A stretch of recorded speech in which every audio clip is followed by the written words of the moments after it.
day of life. Thank you for helping us learn the information to better ourselves and help improve the lives of those around us. In the name of Jesus, amen. Can I give you this one? It's, this one's old. Sure. I don't know who that is. Might be my dad. Okay.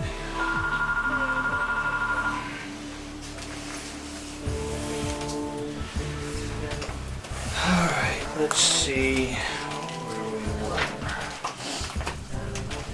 We'll try to not repeat tonight's lesson. Uh-oh, that's your best friend. Probably. Who is it? John.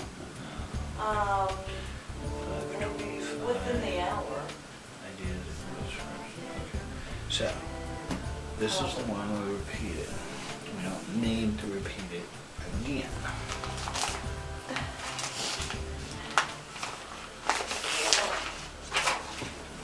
Alright, open up your book to get to the spot where we're going to begin. Since we've done this for 2 weeks in a row, you should be able to tell me where that is. Session 617, Got that? paragraph, both clause at 950. Actually, this is where we're going to start.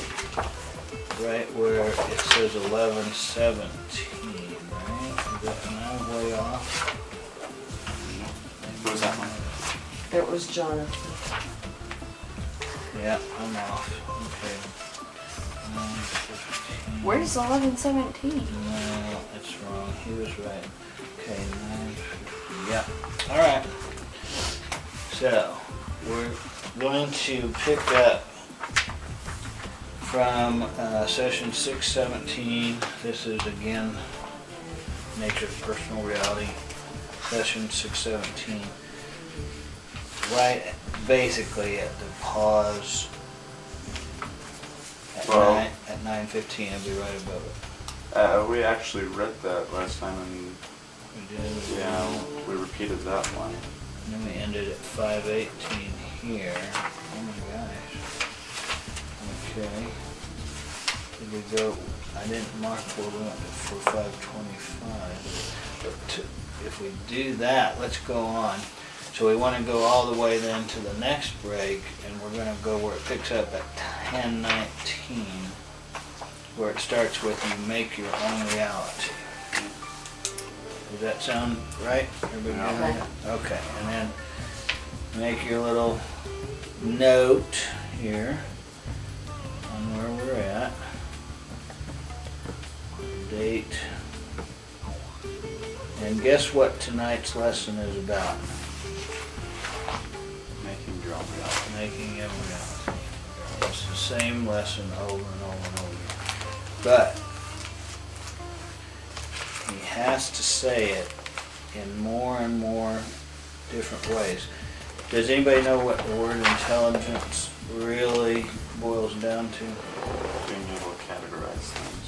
All right, discernment, okay? The more that you can get into a deeper understanding of an idea, it basically makes you, quote, more intelligent, whether it's how to tie a knot, play golf, understand a concept, have a meaningful relationship, be a photographer, anything. The more that you're able to do that in depth and have a greater understanding of how it works, put it together. Like if you had to go out and make a regular feature film now that people pay, to go see, pay money to go see, a lot of us don't have that skill. To get it to be a director of a movie requires numerous repetitious learning, practices. You see what I'm saying? Even though you could be like Jonathan, he's a director, he makes his own films, but he hasn't reached that stage where he's able to be a director of like what we call feature film. Right. All right. The first 5 words, you make your own reality. And then again, look what he says. I cannot say this too often. Okay, this is an example where Carol and I have come together and said, we feel it would be better to speak in more positive terms. He uses negatives, okay? That's fine, that's how he speaks. But instead of saying, I cannot say this too often, I would just put it in different terms, you know, and I would say, I say this very often, right? I mean, the less negative, I think, is better. The next sentence says, there will be periods where all of your beliefs are at an even par, so to speak. Okay, they will agree. Now, the ideas may be quite limited, and they may be false, and they may be based upon premises that are not true. Their vitality and strength, however, will be quite real and seem to bring excellent results. So isn't that interesting? That's an important part to understand. So if we're holding out for believing that justice is going to be merited out based on whether people are choosing to believe things that are correct or true or whatever, I don't think that's going to happen. I think if we can get a better understanding of how this all works, we actually may get to a closer idea of what true justice is, of how it really works. Because what we want deep down inside is simply to have it be fair. You see what I mean? We want to have the same chance that other people have in order to succeed or to enjoy life or to find a partner or to meet our basic needs or meet even deeper needs, you know, that we have. We just want to have some sort of fairness to it, right? Right? I mean, I've felt this way my whole life, but I've wondered, where is the fairness when you look around? Life doesn't really seem fair, but it is. It's just that we didn't know how to measure the fairness. And the fairness is you get what you concentrate on. The fairness is you manifest reality through what you believe, based on the emotional desire behind it to go ahead and act upon it. I know you're tired, Manny. However, it's really important to get this, because this matters most to you, actually. Yeah, I know you want a lot of things in life. A lot. And this will help you get them. Okay?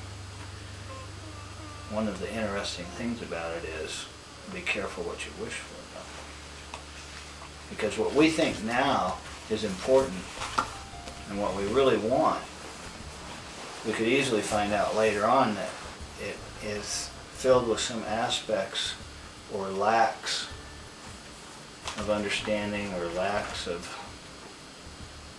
fulfillment that we really would rather have had. Yeah. Well, do you want to know a secret? Yeah. The secret to life is to work at not wanting. Because if you think about it, if I say that I want a piece of cake, that doesn't mean that I'm going to have a piece of cake or eat a piece of cake. It means that I have a desire for a piece of cake.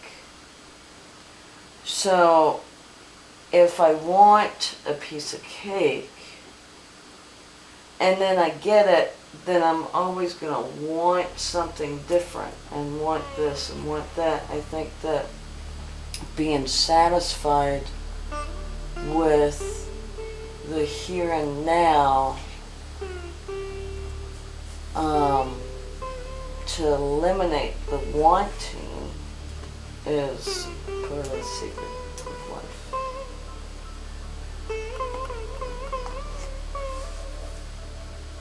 Because otherwise it's an endless cycle of wanting this and wanting more. You're never going to be satisfied, really. Because once you get it, then you're going to want something else. That's my opinion. And while that's true, the only thing I would disagree with is your conclusion. I think that's okay. I think that's what life is. I think like when you're crawling as a child, you want to walk. And when you're a young adult, you want to drive a car. And when you're in my age, I want to be doing a different job, actually. I think it's that wanting that moves you in that direction. You see what I'm saying? I hear what you're saying. I just know that when I was that most of the time I worked, I wanted to stay home and care for my children. And then I got to a point where I accepted the fact that I was going to work the rest of my life and not stay home with my children. And that was okay. Because that was my lot in life. And once I accepted that, then things changed to where I could stay home with my children. Okay, so there's a little bit more to it than that. You still have wanted it. Initially. Then I stopped wanting and I realized that I'd be thankful for what I had right Well, then. I think that's important. You have, in order to be thankful for what you get, I think, that you want, you also need to learn to be thankful for what it is that you get. Yeah. And I think one of these examples would be interesting here. Okay. And then here it is. You guys ready? Mm-hmm. This is a big one in America. Quote, wealth is everything, unquote. Now this idea is far from a truth.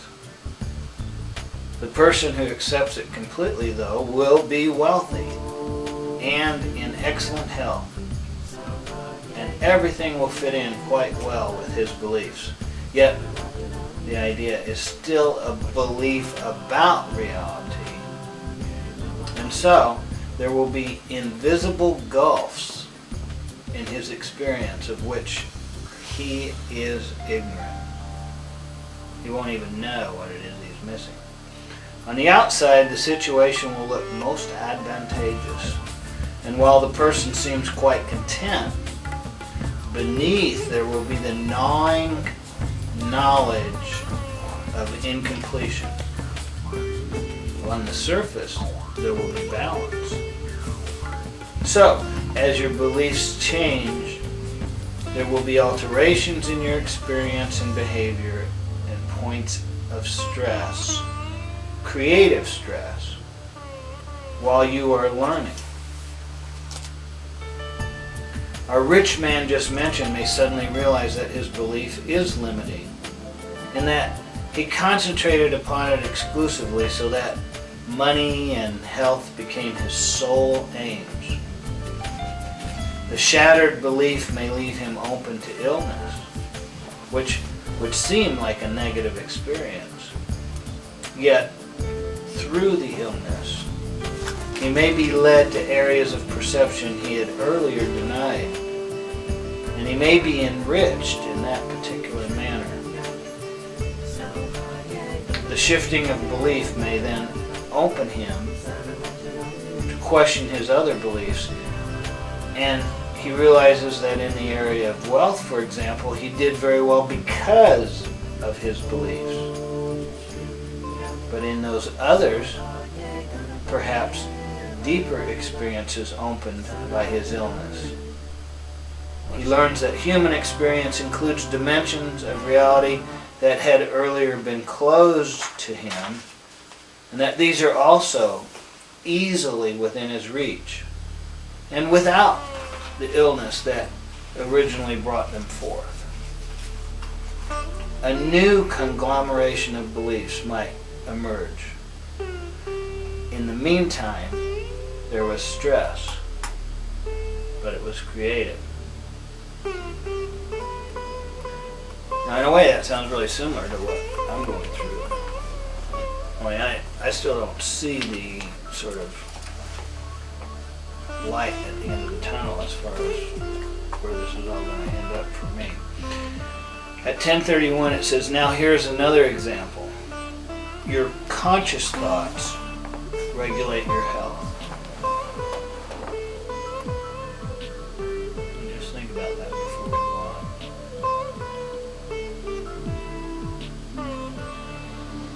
Got that in your mind? The persistent idea of illness will make you ill.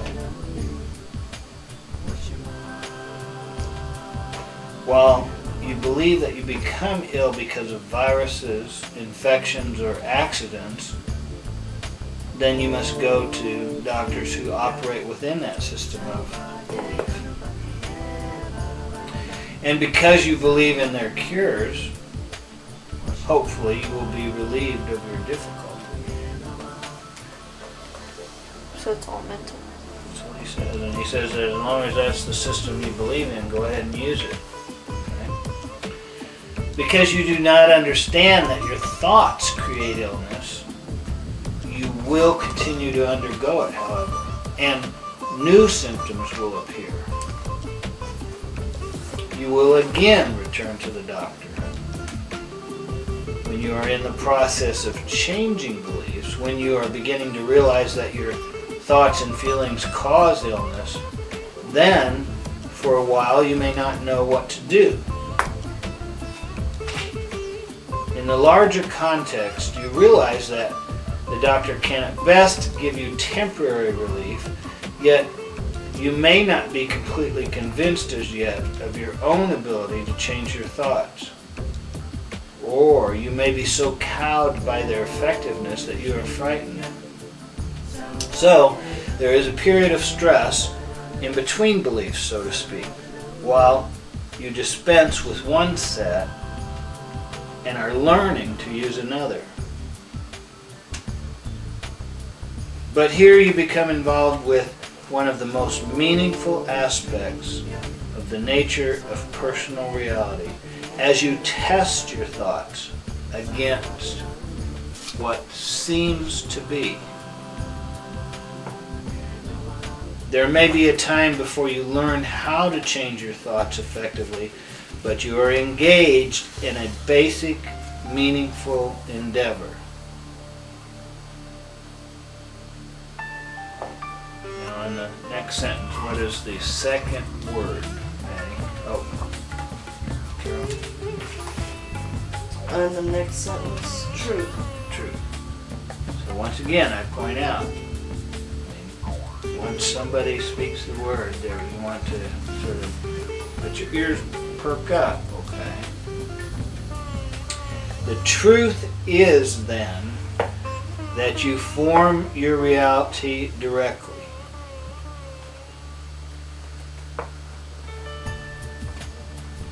You react consciously and unconsciously to your beliefs. You collect from the physical universe and the interior one data that seems to correlate with your beliefs. And the next sentence is the whole purpose of tonight's lesson.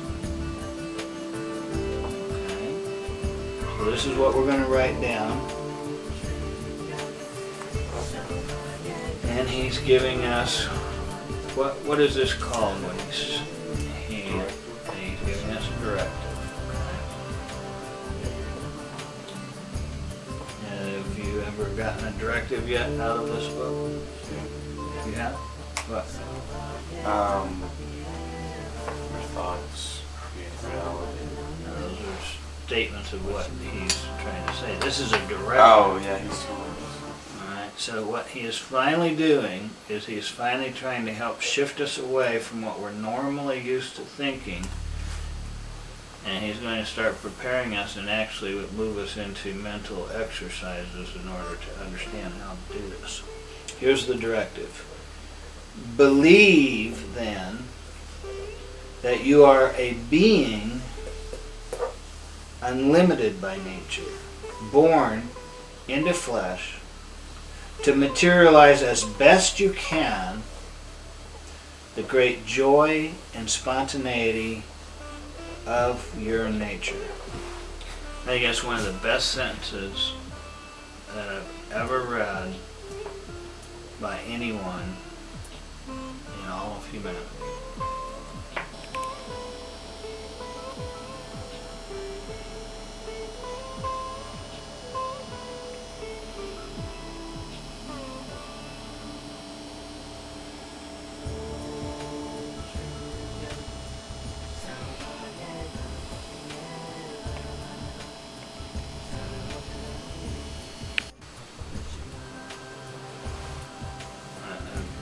Very much think that if you had to just carry around one quote in order to help remind you in times of difficulty what it is, now what is it I need to do? This is it. So this is what we're going to write down, and this is what our lesson is. Alright.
When everybody's done, let me know.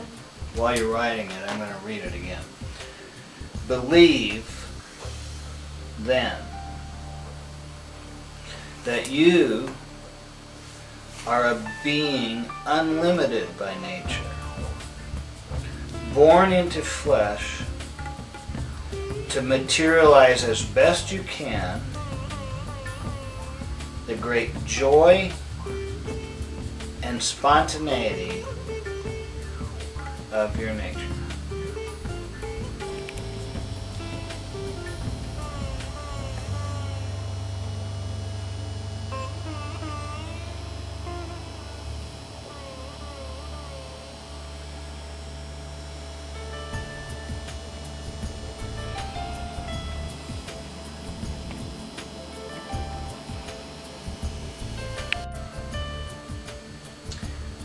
Right. Now, since we've worked pretty consistently on understanding the belief that we create our own reality, right? Everybody got that? Right. What is the directive here? What are the two words then that he wants us to experience and create? Joy and spontaneity. Joy and spontaneity. So underline those two.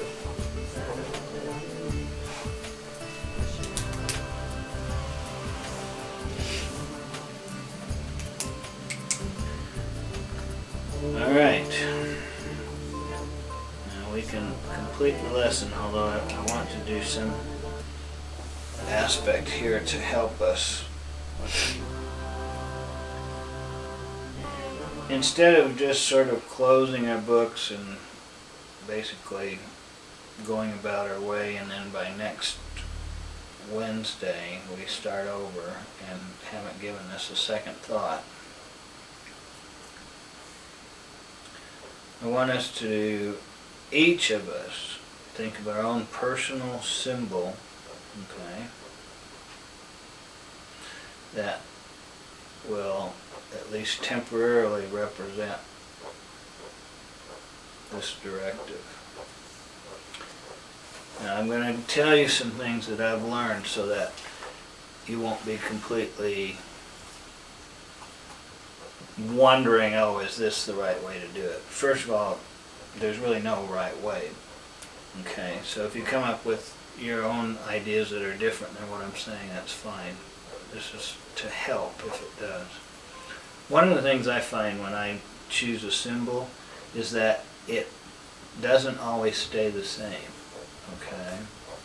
If I pick something like a blue sphere of light, that works for a while, and then after a period of time, I don't know, I'm not trying to say a negative thing, but I want to see a little bit of a change to it, you know.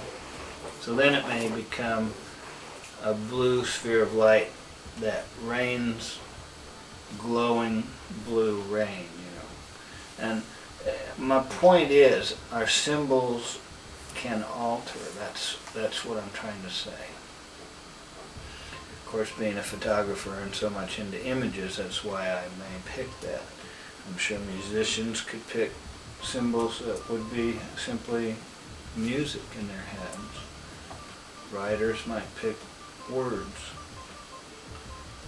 People who are really into relationships might pick a face. A symbol is going to be something meaningful to you that helps you remember what two words? Joy and spontaneity. Overall, when I think of joy, I think of a beautiful day and laughing. Okay? And spontaneity, I have to say, to me, I think of children and twirling around outside. Okay? Now, I can't say those are the symbols I'm going to use. I'm just saying it off the top of my head. Most of us as adults don't really tend to give in to a lot of our spontaneity. As a matter of fact, one of the measures of a, shall we say, mature adult would be just the opposite, that they are no longer spontaneous. Okay? Now, I'm not saying that is correct. I certainly went way too far that direction. And have had to learn to be more spontaneous, particularly with the idea that plans change, and change of plans is more normal maybe than just what I would like, which would be more of a structure.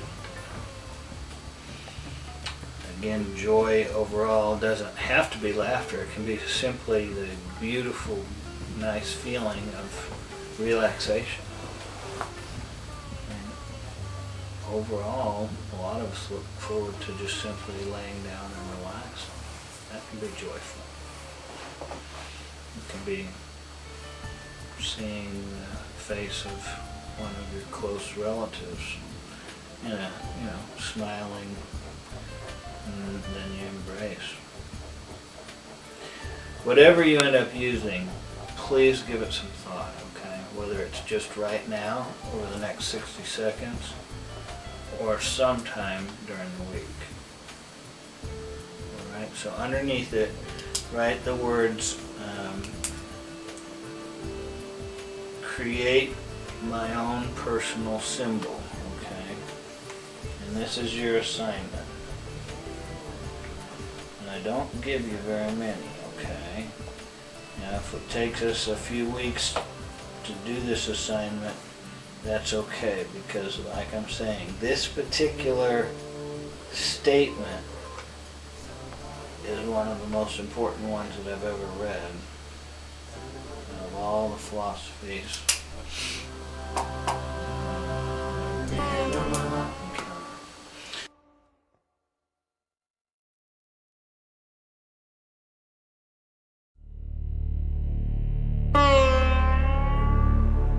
Alright, Josh, could you give us a closing prayer? Dear Heavenly Father, thank you for letting us come here